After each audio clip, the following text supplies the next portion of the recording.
YouTube, Wolfy here, and it has been a long time since I've done any kind of video, so I'm going to do a Let's Play series of my favorite game, Mabinogi by Nexon.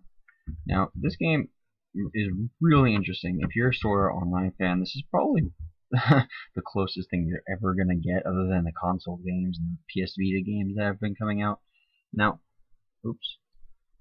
Alright. Now, the cool thing about this game is you have an endless list of skills. Let's look at all the skills I've gotten so far, and I have hardly even scratched the surface of all the skills that you can get. You've got all kinds of life skills, you got combat different skills, and this game is solely based on your skill. You can upgrade your equipment, you can enchant it, you can do anything you want. There's also, oh good lord, excuse me. There is also like the player-driven community is very intense. Now, while a lot of things are pretty overpriced, you can still set up your own shop. This is also a very beginner-friendly game. They give you a lot of good things in the beginning. Like when I first started playing, you had to pretty much like buy with real money almost everything. Like the cat you see here, the hairstyle I have is a premium hairstyle. But they actually give you stuff now. Like I was given this horse, which is faster than the horse I have. I was given this horse, and I was also given a griffin as a flying mount. Like they gave me 2 mounts already from the beginning. Now, with your pets, the cool thing is you can actually be your pet if you wanted to. Your pets have a summon time that you can summon them per day. They have their own inventory and everything. And you can also log in as your pet. I can't remember if you can have like access to your friends list or anything, but you can even talk as your pet. But yeah, with this game's skills, it's very interesting. You got a vast array of weapons. You got your dual wielding skill, which you can dual wield pretty much any one-handed weapon. You got you can even be a bard. You could have music.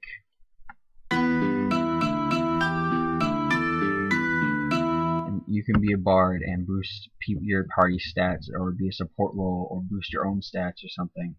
Now, when you use skills, sometimes it can take a while to use. Like, I am not a mage. I've been trying to get those skills up. Like, your skill goes up as you use. Why am I not? There we go. As you use them, like, say I'm gonna use this one. Smash ability. I got a little bit of a lag that does not happen to a lot of people. This game, another cool thing, I'm going to be talking about many cool things in this game, but another thing about this is it's a kind of it's not a high-end game. You do not need to have an amazing computer to play it. This game is just all over amazing. Alright, honestly, I have no idea where I left off. I had to stop for a couple hours. And, so, yeah. Back to Mabinogi. So, okay, about this game, or a couple more things about this game. I know I've probably gone on about, like, the skills and all that stuff that you can do. But, like, this game is really skill-based. Like, you can put your skills to hotkeys, like 1, 2, 3, and 4, and even to the F keys. You can string together skills in order to make sets, such as this one, which allows you to fully cast a spell automatically, and it was useless because these are mimics. Now,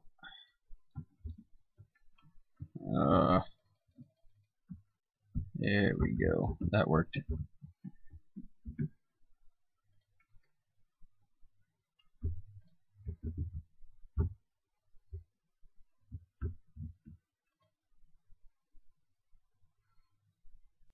Now, where this game is like pretty much purely social based, or not really purely social. Okay, that's a lie. It's not really only social based.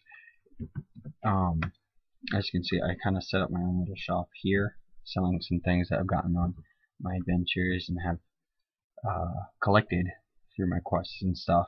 So, a couple people have bought a couple things. not very much. But with this game, like with your pets, they have their own inventory and everything, and you can manage their inventory. You could store things such as like different armors, different robes, weapons, pretty much anything that you can carry in your inventory can go in their inventory unless it says otherwise. Like it's a quest item or it's an exclusive item, such as like these scroll charts. Now these scroll charts are not scroll charts, musical scrolls. Now these musical scrolls are made by players. This one in particular is Tail O Fire, and I bought in a lot of different scrolls from him, and you can, with this game, you can compose pretty much any song you can think of. Any song. Now, you won't have lyrics or anything, unless you get the microphone, and even with the microphone, you just do like laws and stuff. But with this, it's, let the people go to sleep.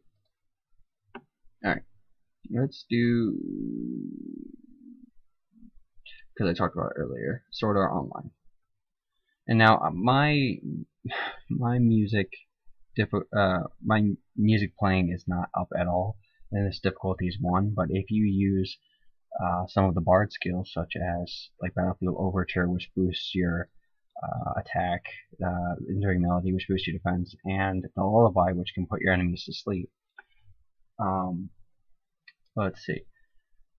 I'll use this.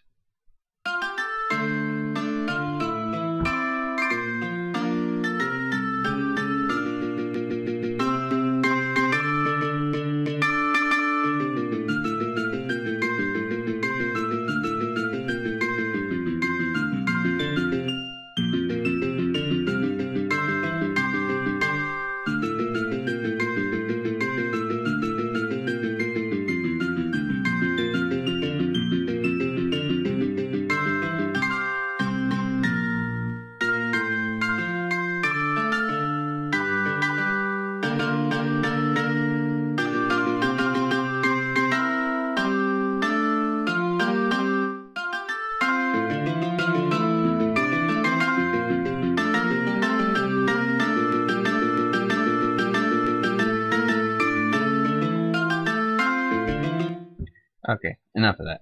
Alright, now that effect can last a little bit, so let's see. Nope, I got lucky. I opened the door.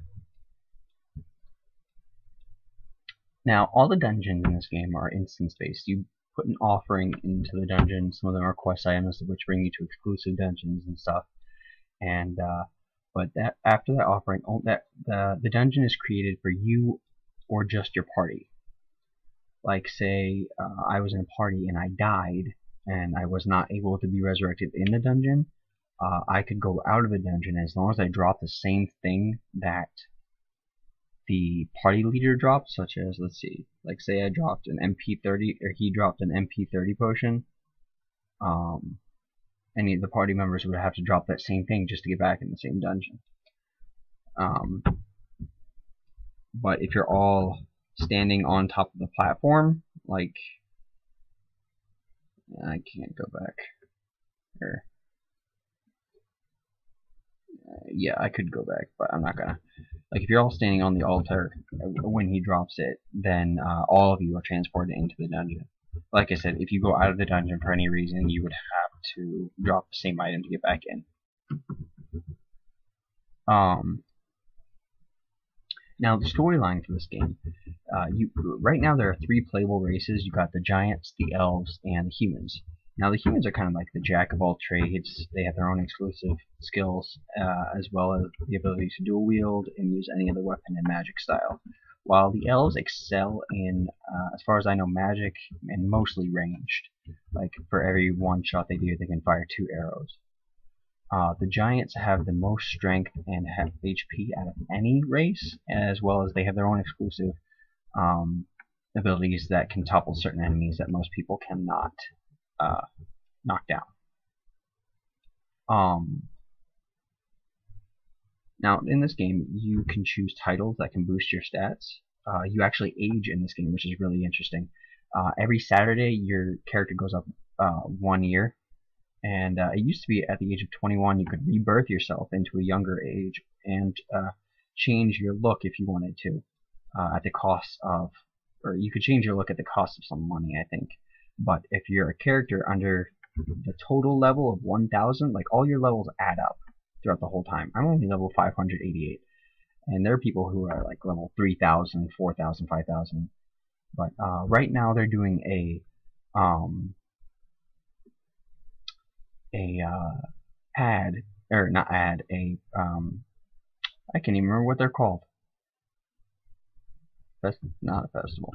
I do not even know what it's called. Anyway, they're doing a thing. They're doing a thing right now where if you're under the level of 1,000, you're able to get like free resurrection stones. You're able to get free potions, and they give you a couple other free things, as well as you're able to rebirth yourself every day. Every 24 hours, you're able to rebirth yourself. So the level I'm at now, 9, will go towards my total level, 588. Say I gain a couple more levels and I get to 600, and then I rebirth. I'll be back at level 1, so I'll be able to gain all kinds of XP again, even or when I rebirth, and I'll level up wicked fast. It allows you to be able to level up fast.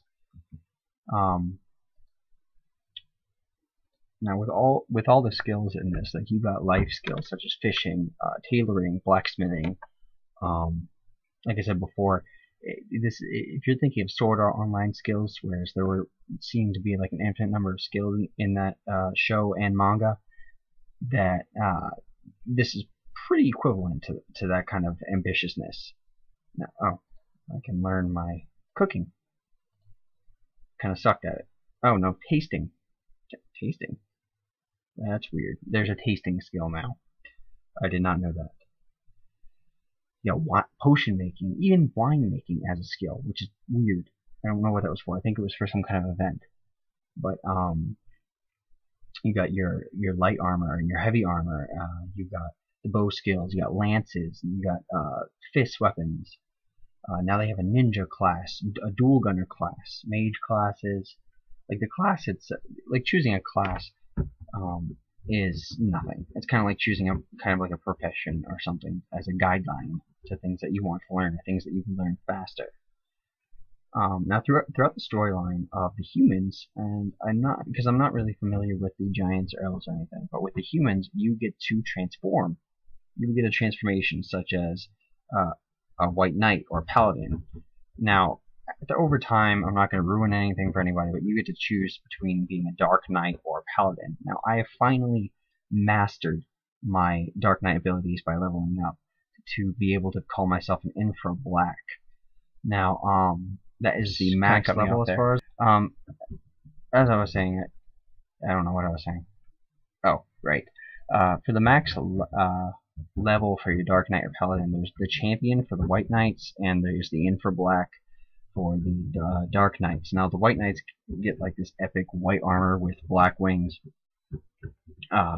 Those are the champions. While the infra blacks, we kind of get like this symbiotic type thing. Kind of reminds me of Venom from Spider-Man or something. But anyway, as you can see, my character is only 13 years old. By doing that, it actually allows me to wear exclusive armors, such as this one. You can see that, or not yet. There you go. Age limit 13 to 16. Right, it won't even let me do it. Right next to the hand. And I can wear certain clothes like that. Some restrictions for the armors and stuff like that is pretty wonky like that, but not too much. You won't find that a lot. You'll find most of the armors are pretty ranged. And what the whoops. Yep, naked. Anyway, I think that's all that I'm gonna do for this video. I'm gonna do a series. I might make a new account to show you the character creation for a free player, and hopefully you enjoy, and hopefully you'll play the game. I'm going to leave the link in the description And if you ever actually get online and join the Mari server and hook me up or look me up with Corbeniik with 2 eyes, right there. Always look for other people to play with, and right now I'm in a really cool guild. It's called Famous. Everyone there is so friendly, and it's awesome. They've helped me a lot. I haven't played in forever, and they have helped me get back into the swing of things. Now I have to go, and hopefully you guys will like this video. And I'm hoping to do more videos in the future, not just of this, but of many different things. And hopefully you give those a like, and eventually subscribe if I'm good enough. Anyway, bye.